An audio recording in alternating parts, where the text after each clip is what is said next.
Epístola de Paulo a Tito. Tito 1. Paulo, servo de Deus e apóstolo de Jesus Cristo, para promover a fé que é dos eleitos de Deus e o pleno conhecimento da verdade segundo a piedade, na esperança da vida eterna que o Deus que não pode mentir prometeu antes dos tempos eternos e em tempos devidos manifestou a sua palavra mediante a pregação que me foi confiada por mandato de Deus, nosso Salvador. A Tito, verdadeiro filho, segundo a fé comum, graça e paz da parte de Deus Pai e de Cristo Jesus, nosso Salvador. Por esta causa te deixei em Creta, para que pusesses em ordem as coisas restantes, bem como em cada cidade constituísses presbíteros conforme te prescrevi, alguém que seja irrepreensível, marido de uma só mulher, que tenha filhos crentes, que não são acusados de dissolução, nem são insubordinados, porque é indispensável que o bispo seja irrepreensível como despenseiro de Deus, não arrogante, não irascível, não dado ao vinho, nem violento, nem cobiçoso de torpe ganância.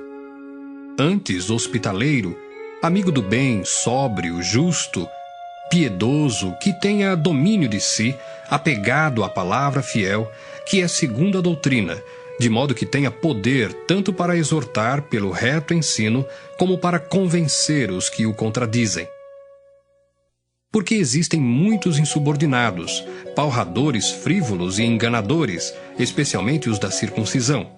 É preciso fazê-los calar, porque andam pervertendo casas inteiras, ensinando o que não devem por torpe ganância. Foi mesmo dentre eles um seu profeta que disse: cretenses, sempre mentirosos, feras terríveis, ventres preguiçosos. Tal testemunho é exato. Portanto, repreende-os severamente para que sejam sadios na fé e não se ocupem com fábulas judaicas, nem com mandamentos de homens desviados da verdade. Todas as coisas são puras para os puros, todavia, para os impuros e descrentes, nada é puro, porque tanto a mente como a consciência deles estão corrompidas. No tocante a Deus, professam conhecê-lo, entretanto, o negam por suas obras. É por isso que são abomináveis, desobedientes e reprovados para toda boa obra. Tito 2. Tu, porém, fala o que convém à sã doutrina. Quanto aos homens idosos, que sejam temperantes, respeitáveis, sensatos, sadios na fé, no amor e na constância. Quanto às mulheres idosas, semelhantemente que sejam sérias em seu proceder, não caluniadoras, não escravizadas a muito vinho, sejam mestras do bem, a fim de instruírem as jovens recém-casadas a amarem ao marido e a seus filhos, a serem sensatas, honestas, boas donas de casa, bondosas, sujeitas ao marido, para que a palavra de Deus não seja difamada. Quanto aos moços, de igual modo, exorta-os para que em todas as coisas sejam criteriosos. Torna-te pessoalmente padrão de boas obras. No ensino, mostra integridade, reverência, linguagem sadia e irrepreensível, para que o adversário seja envergonhado, não tendo indignidade nenhuma que dizer a nosso respeito. Quanto aos servos, que sejam em tudo obedientes ao seu senhor, dando-lhe motivo de satisfação. Não sejam respondões, não furtem. Pelo contrário, deem prova de toda a fidelidade, a fim de ornarem em todas as coisas a doutrina de Deus, nosso Salvador. Porquanto a graça de Deus se manifestou salvadora a todos os homens, educando-nos para que, renegadas a impiedade e as paixões mundanas, vivamos no presente século sensata, justa e piedosamente, aguardando a bendita esperança e a manifestação da glória do nosso grande Deus e Salvador, Cristo Jesus, o qual a si mesmo se deu por nós, a fim de remir-nos de toda iniquidade e purificar para si mesmo um povo exclusivamente seu, zeloso de boas obras. Dize estas coisas, exorta e repreende também com toda a autoridade.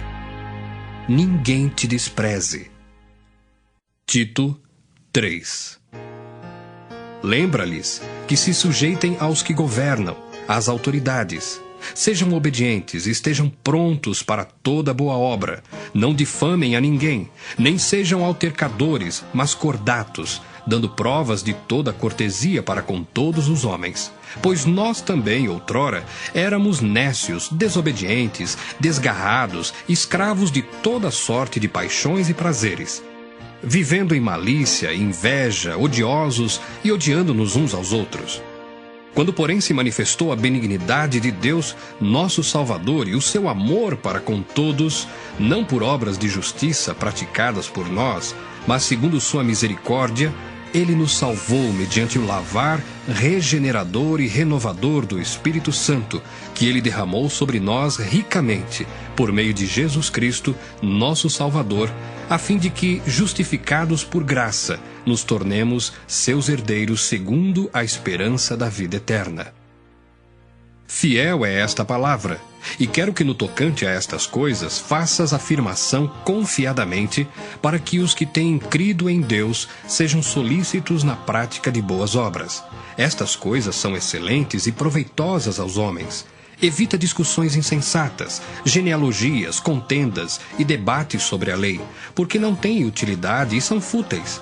Evita o homem faccioso, depois de admoestá-lo primeira e segunda vez, pois sabes que tal pessoa está pervertida e vive pecando, e por si mesma está condenada.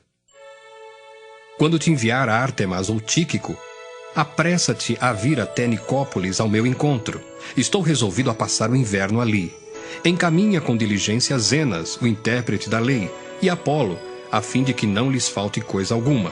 Agora, quanto aos nossos, que aprendam também a distinguir-se nas boas obras a favor dos necessitados, para não se tornarem infrutíferos. Todos os que se acham comigo te saúdam. Saúda quantos nos amam na fé. A graça seja com todos vós.